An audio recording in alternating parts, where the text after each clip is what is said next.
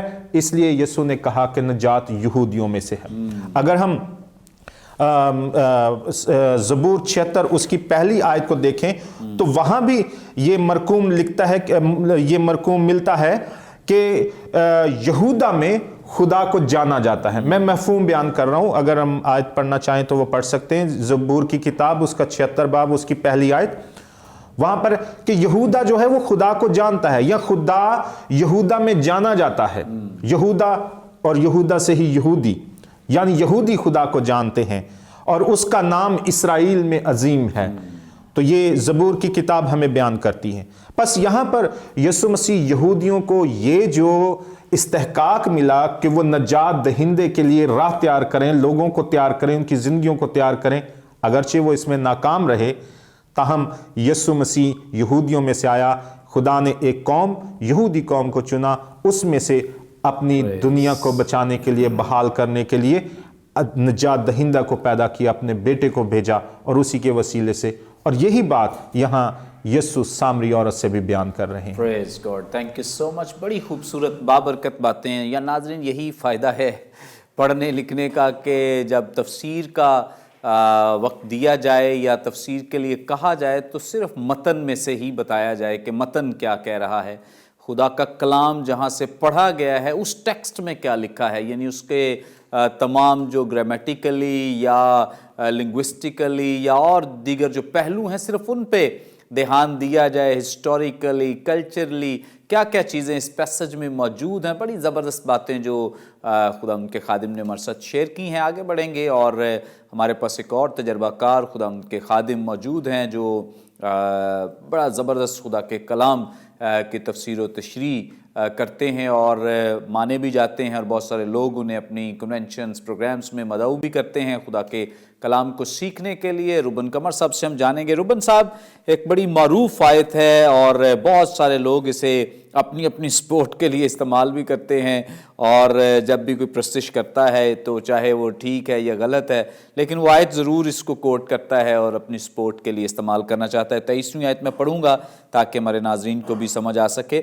مگر وہ وقت آتا ہے, بلکہ اب ہی ہے, کہ سچے پرستار باپ کی پرستش روح اور سچائی سے کریں گے, کیونکہ باپ اپنے لیے ایسے ہی پرستار ڈھونڈتا ہے. اس کی تفسیر ہمارے ساتھ شیئر کریں تاکہ ناظرین اس کے تعلق سے مکمل طور پہ علم حاصل کر سکیں. بہت شکریہ پاسٹر منور صاحب.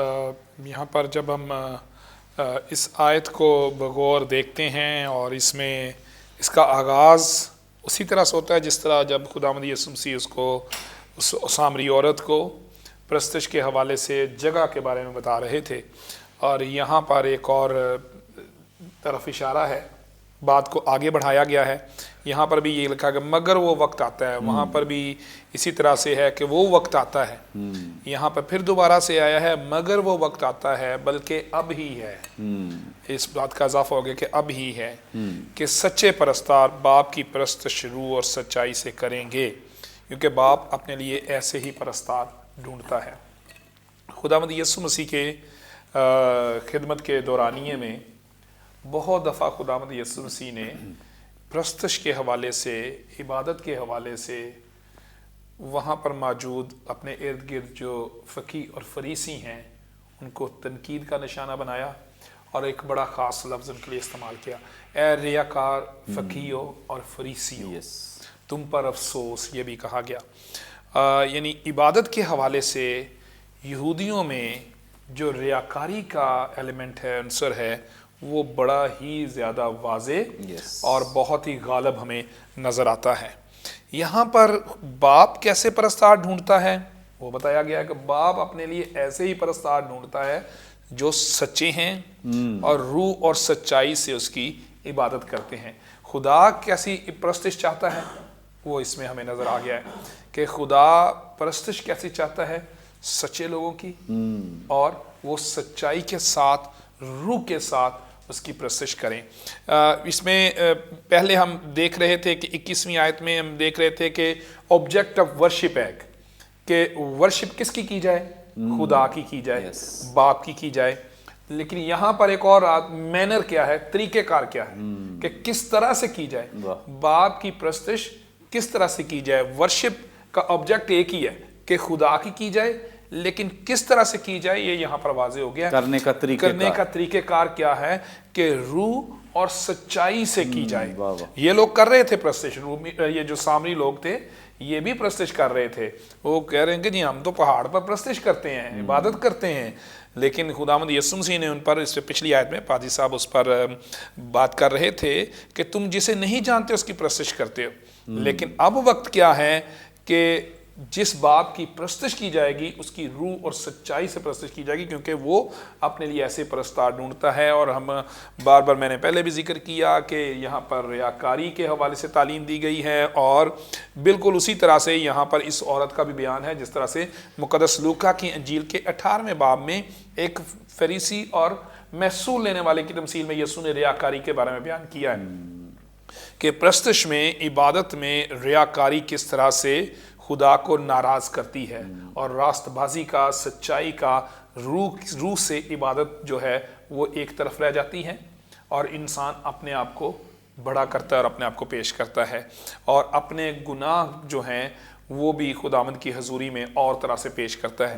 یہاں پر فریسی اور محصول لینے والے کی جو تمثیل ہے اس میں جو ایک فریسی ہے اس نے کہا جی میں ہفتے میں 2 بار روزہ رکھتا ہوں, میں اس اپنی ساری آمدنی پر دیا یکی دیتا ہوں, اور میں اس محصول لینے والے آدمی کی طرح نہیں ہوں.